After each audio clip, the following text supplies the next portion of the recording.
In our nation's capital earlier today, a nationwide rail worker strike was avoided when unions and rail companies came to a tentative agreement regarding contracts for freight rail workers. We've been following this over the past few days, and while the negotiations ended, union members, they still have time to vote before the agreement is finalized. Our Tom Kowalski talked with a railway employee about what this new union agreement could mean for workers. He's joining us live tonight in the studio. Good evening, Tom. What did you find out?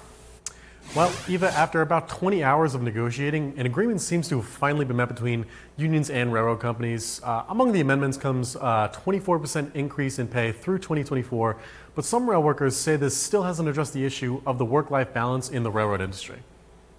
Yeah, the 24% will ease any financial burdens, hopefully, but it still doesn't put a price tag on being able to go to your kid's Little League game or be home for Christmas. That's what an anonymous rail worker told me via Zoom earlier today. He said that while the raise is nice for rail workers, it doesn't address the bigger issue in the rail industry. Railroad workers themselves are really striving for a work-life balance, which seems to be missing.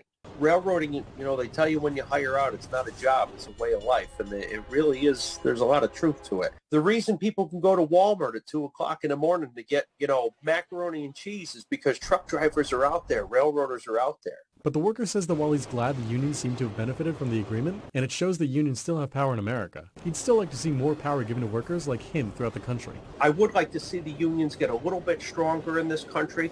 I would like to see them to have a little bit more ability to keep Wall Street in check a little bit, because let's face it, corporate CEOs, they're accountable to Wall Street before they're even accountable to the company.